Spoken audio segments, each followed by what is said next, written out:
掌声有请。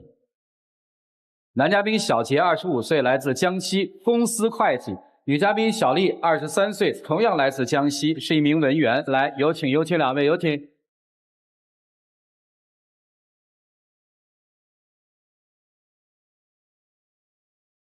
欢迎两位哈。女生是觉得男生变了，是吧？对啊。男生是觉得女生不理解你，没给你安全感，是吧？对。我特别注意在这个小片里面，男生说了一句话，好像是说再次相遇是缘分。所以这个再次相遇，我们怎么解读啊？因为我跟他是高中就认识了，你知道吗？然后中间也有2、3年没有联系过，一直到我大学毕业，然后在一次朋友聚会上。我再次遇见他，你知道吗？然后我也不想再错过了，所以我就再次主动出击。女生，你喜欢这个男孩吗？以前喜欢。从什么时候开始不喜欢了？就前几个月，就慢慢开始变了。他变了是吗？对他有哪些变化？以前他会陪我去吃饭啊、逛街，就是我鞋带松了，他自己主动会帮我系。现在也不关心我，现在都是我照顾他。突然觉得有点不适应了是吧？其实也没有他说那么严重。没那么严重。我特别不喜欢他在大街上就特别要求我。你帮我系一下鞋带啊之类的东西，就这事儿你可以做，但是不能要求，是吧？我说了我裙子穿的短，你帮我系一下，怎么啦？其实我特别不喜欢他穿那么短裙子上街，你知道吗？不是，他也没有跟我说过这种事情。如果你说我穿的好短的话，我尽量就不会穿那么短了。还有一次就是上次下雨嘛，打雷那时候，他朋友叫他去帮他看一下店，就是旁边那个门松了，然后就是打得腾腾腾响。那你起来把它关了不就好了吗？但是我特别害怕晚上，然后又刮风下雨的那种天气，人家怕是吧？行，因为人家自己开一个便利店，自己24小时看店嘛，然后他临时有事出去了，就让我在那边看一下，然后他就一直打电话给我呀，发微信给我呀，就必须让我现在就立马就赶上去，你知道吗？然后后来我就脾气就上来了，就没有搭理他，没有搭理我，还要跟我说分手。为什么那么点小事就要分手呢？有时候真特别受不了，跟我说分手好难受，我就想搬走。完了之后你也不拉着我，也不拦着我，就无所谓，就直接让我走。当时那情况我真拦不住你，你知道吗？每次都是这样，收拾东西就直接走，我已经拦过很多次了。走了，其实特想留。对。那走什么呢？但是他要跟我说分手呀，那我不走。那是个态度是吧？对。好吧，走了之后去哪儿了？走了去我朋友那里住了一晚上。然后呢？完了之后他还没有跟我说道歉。然后呢？他在朋友圈发了个说终究是一个人，我就信了，我就回来了。为什么呢？因为我不想他一个人。你是害怕了吧？说哎呀，这是要真分呐，我就算不打眼的回去了是吧？对，我挺舍不得的那时候。哎呀，你是挺了解他的哈。你看那个得意的笑。其实我知道他也就是发小脾气就过去了，你知道吗？这不就好了吗？年轻人都会这样的吗？不是，还有好多呢，后面。你再说一件吧。就是相对于就是我们俩之间就是回老家嘛，那时候我们在外面，然后回老家，我帮他收拾行李，收拾了一下午，完了之后他看到了。之后就是特别不满意，直接给我全倒出来自己重新又收拾一遍。为什么呀？这个有点不尊重人，你知道吗？不是，因为我已经教过他很多次怎么去打包，然后他每次都是随便乱放。乱放也没关系，那裤子也不会不高兴在箱子里。可是我习惯是这样，你知道吗？哎呀，你们俩也够较劲的了。然后你就特难受是吧？对，那你以后就让他自己收拾好了。他自己不会收拾，还对我发脾气发火，说我这样那样。你们俩愿意吵架是吧？对。吵完之后一般多久就和好啊？挨不到1个小时。那就没事嘛，这不挺好吗？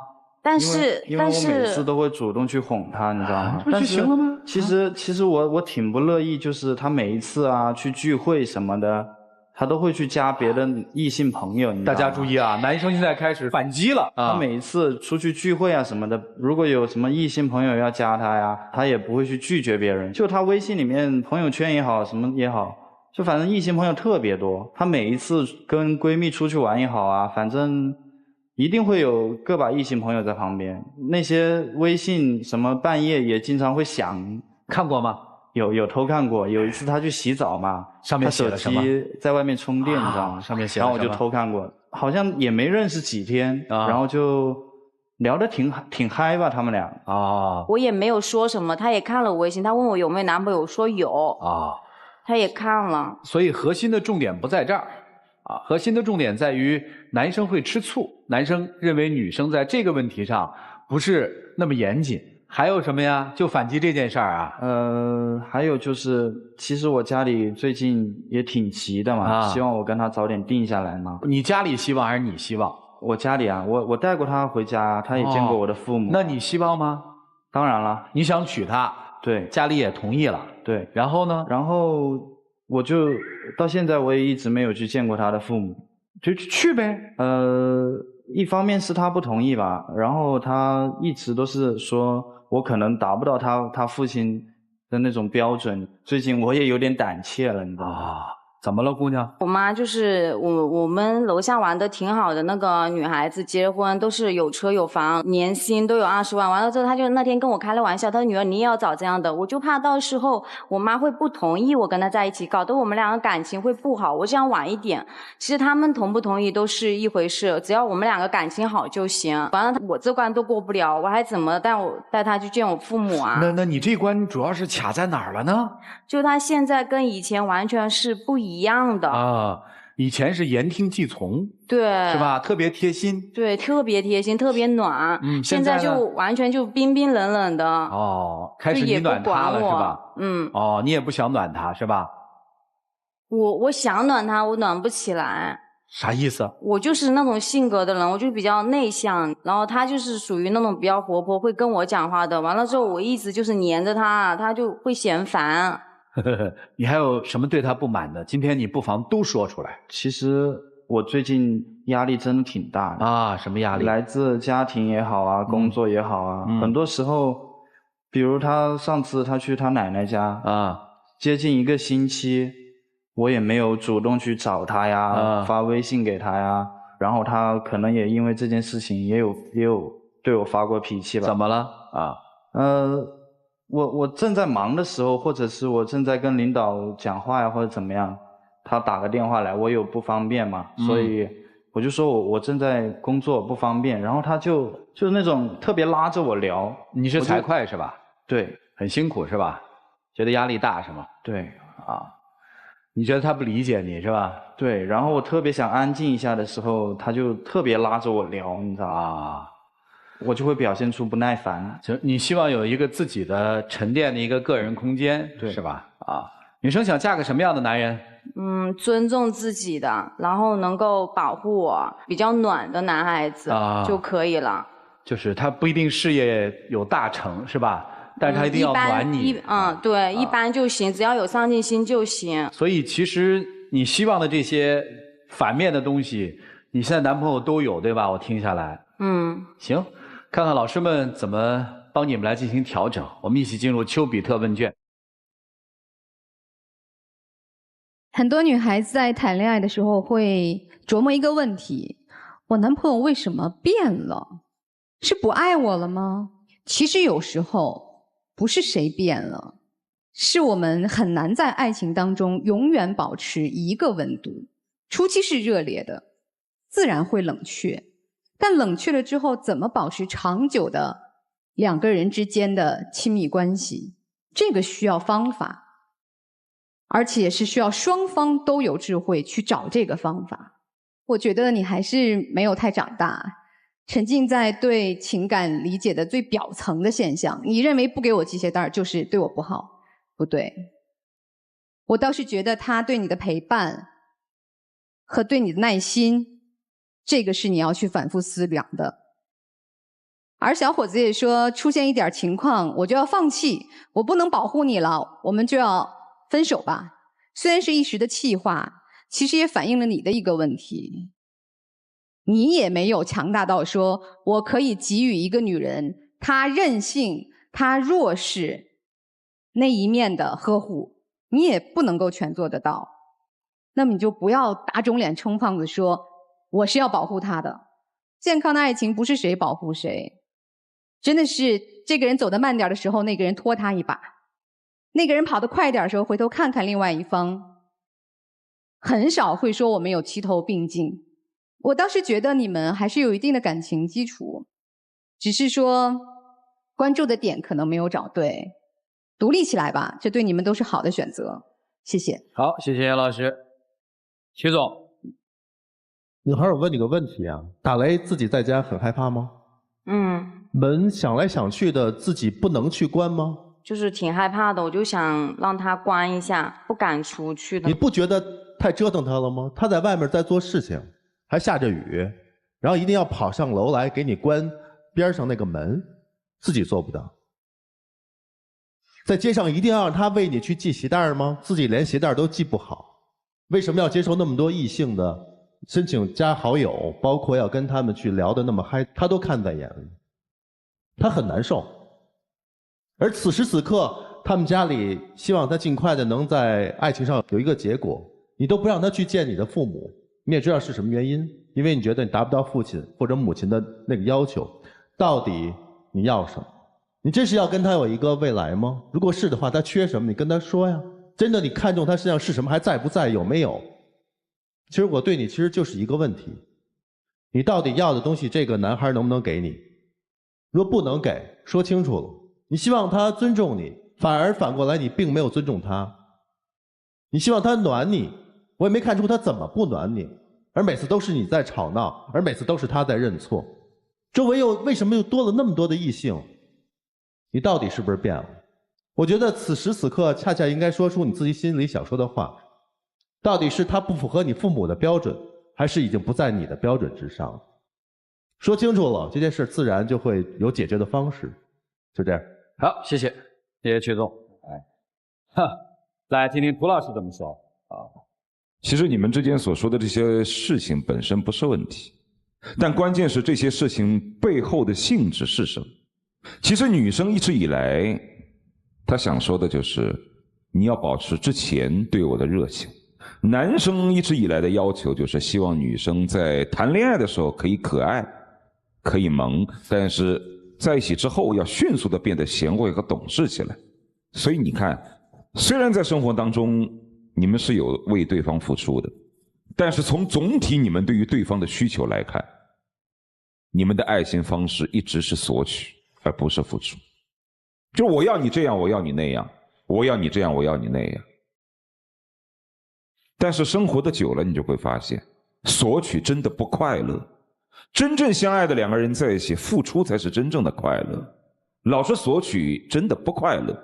一方面索取的多了自己内心愧疚，另外一方面索取多了别人做不到你又不满意。其实索取不快乐，付出才是快乐。就比如说关门的那种问题，实在是自己可以做的事儿，也不是有那么的不敢去关，我就是要挨着他上来关，你不关你就是不爱我。事实到了最后他上来关了，不情不愿的把这门关了，你又爽了吗？你也不爽。所以付出是快乐，索取不是快乐。而相对于这种索取来看，你的索取较为简单和粗暴，而他的索取更多的有心计的成分。他内心总是会想，我用什么样的方式可以矫正你，可以报复你，可以让你知道好歹，甚至用恩威并施的方式，动不动我跟你分手，结果发现我跟你说分手没有用，然后我又上来说算了吧，咱们在一起哄哄你。我一直以来我认为，在生活了很长时间的夫妻，其实真爱一个男人的时候，女人不是如水的，女人是有她刚的一面的。就在真正等到哪一天你不希望她保护你，而是你可以奋不顾身保护她的时候，你是真爱的。而且那个时候男人对于你的那种爱是一种自下而上的钦佩，而不是像现在你老是要索取，其实他对于你是自上而下的俯视。而男人也是一样，如果你在生活当中总是要表现出你大男子主义刚的那一面，其实我认为你还没有那么爱。一个真正爱女人的男人往往愿意拨开自己的伤口，让女人看我是这么的柔弱，在你面前我可以展现真实的自己。所以没什么别的好说的，你们到今时今日的这一步是很多情侣之间都会经历的。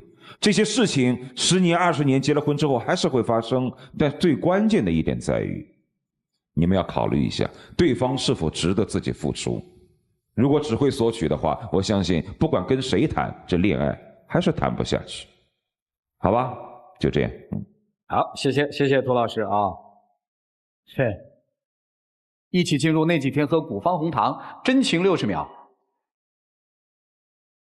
其实刚刚听老师说了这么多，我可能真的有时候会忽略你的感受，但是发脾气也好，忽略你也好，我其实都不是诚心的。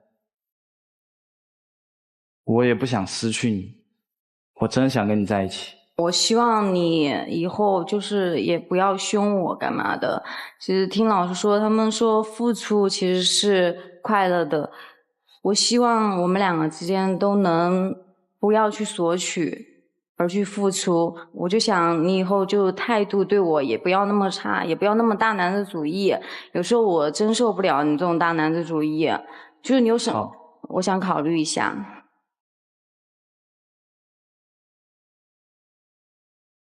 啊，谢谢两位啊，请回吧，谢谢你们啊。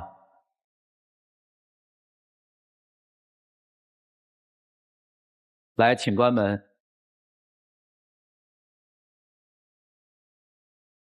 欢迎大家登录优酷网、腾讯视频、搜狐视频、爱奇艺、乐视视频、PPTV 剧力收看节目的完整视频。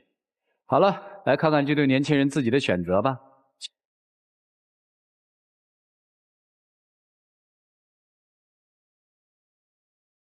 说爱我，在我的耳边对我说，我已经真的太久忘了这种心动。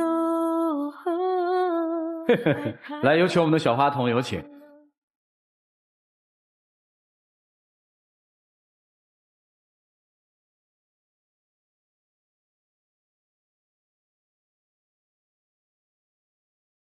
见证属于他们的浪漫吧，各位，请见证。其实我真的很想和你在一起，但是我希望你能多理解我一点，可以吗？我不想再一次错过你。在爱里等着你，被你疼惜有种暖意，在梦里全是你，不要再迟疑，把我放进两颗心。